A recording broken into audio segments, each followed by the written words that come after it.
بسم اللہ الرحمن الرحیم. جو آواز سننے کے لیے آگے بڑھ رہے ہیں وہ نمازیوں کا خیال رکھیں.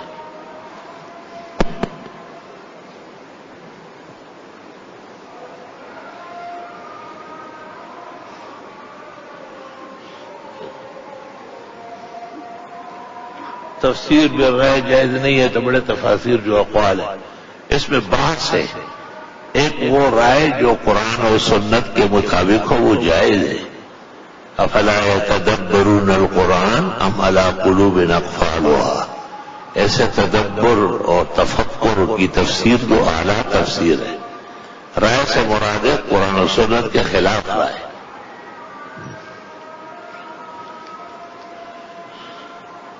مسجد کے گیٹ پر بے اور شرار کرنا کیسا ہے جمعے کے دن اذان کے بعد؟ اگر چلتے ہوئے ہو گیا تو ٹھیک ہے، اس کے لیے رکے نہیں. عرض یہ کہ مولانا یہ وہ پتہ نہیں کیا کیا پوچھا ہے. جہاں اس کے آنسو پوچھو نا تم نے روتے ہوئے دیکھا ہے. مسجد حرام مکہ میں وہاں کی گورنمنٹ نے طواف کرنے کو منع کیا اور یہ کیا ہو گیا، ان کے انتظامی مسائل ہیں. یہاں پوچھنے کا کیا فائدہ ہے؟ ہمارے مسجد میں کچھ حضرات نماز سے پہلے دنیاوی باتیں میں لگے رہتے. دنیاوی باتیں مسجد میں مناسب نہیں. بے ریش بالغ بچے پہلی سب میں کیوں نہیں آتے؟ منع فرمایا ترمذی شریف میں. 27 رجب کی شب کیا اہمیت ہے؟ کہتے ہیں کہ معراج کی رات ہے، جبکہ معراج کے بیان میں 27 رجب کا ذکر نہیں ہے. کیا اگر ایک محرم عورت پر مرد سے آگے کوئی نماز پڑھ سکتی ہے جبکہ دونوں کوئی الگ الگ تو کوئی فرق نہیں پڑے گا؟ ایک تحریمہ ہو تو فساد آئے گا. کیا ثنا اگر رکعت اول میں نہ پڑھی تو کیا سجدہ سہو نہیں؟ ثنا سنت واجب نہیں ہے، ترک سنت پر سہو نہیں ہے. کیا نفل نماز کی نیت کو کسی امر کی وجہ سے توڑ سکتے؟ ہاں، دوبارہ پڑھنا پڑے گا. لازم النفل بشروع. نور الانوار میں ہے کہ امت مجاہدین یفترون بشرب قطرۃ فی اربعین. اس سے کون مراد ہے؟ نور الانوار والے استاد سے پوچھو، وہ زیادہ جانتے ہیں. کچھ علماء کی رائے ہے کہ اگر یہ وائرس شدت اختیار کرے تو مساجد میں بند ہونا چاہیے. ہاں، اس طرح جیسے تو ہے ایسے تیرے وہ الو ماں ہے. وریشہ نام کیسے نامناسب ہے؟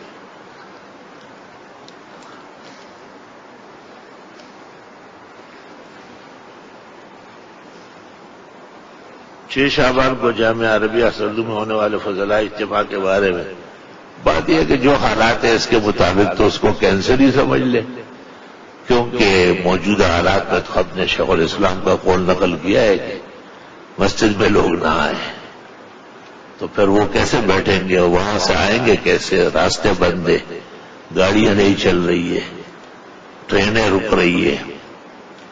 تو گو ہم نے باقاعدہ اعلان نہیں کیا ہے اس امید پر کہ شاید اللہ تعالی حالات سازگار بنائے اور یہ بلا اور وبا یکسر ختم ہو جائے اور وہ لوگ آئے اور یہاں اپنے مادری علمی میں علم فیض پائے.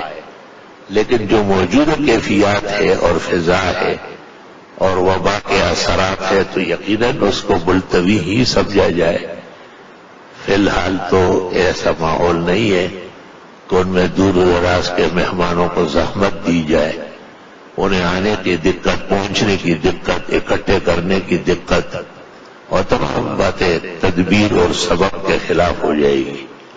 اس لیے اگر اللہ تعالیٰ نے شعبان کے اوائل تک اس وبا اور مصیبت کو ٹال لیا اور ملک صاف ستھرا ہو گیا اور آب و ہوا فضا بالکل بہترین ہو گئی تو مطلوبہ تاریخوں میں پروگرام رہے گا.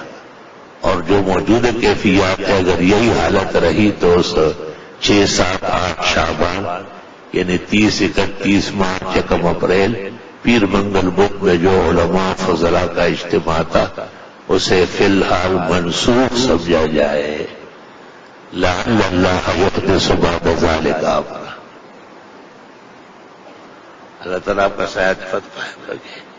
بمبئی سے عمران بھائی کے گھر سے بھی اکاؤنٹ اور جیپ وغیرہ بھی اچانک پیسے غائب ہو جا رہے، ایسا معلوم ہوتا ہے نامناسب جنات مجھے جنات کا علم حاصل نہیں ہے۔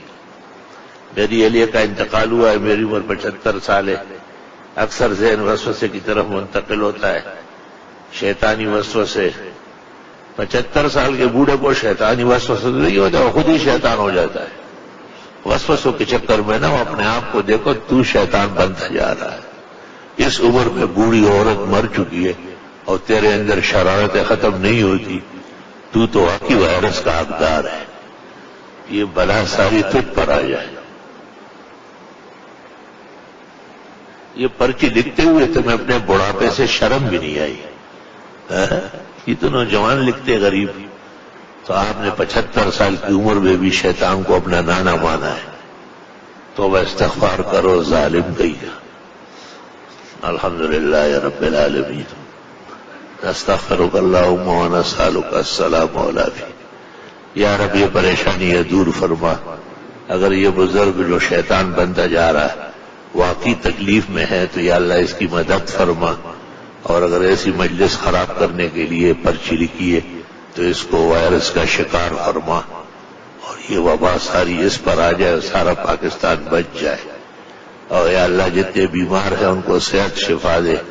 حکومتی تدابیر، انسانی تدابیر، علماء کرام کے جائز فتاوی ان پر عمل کرنا واجب ہے۔ یا اللہ ہمارے ملک کو پاک و صاف فرما، شر پریشانی سے رفع دفع فرما۔ صلی اللہ علیہ وسلم۔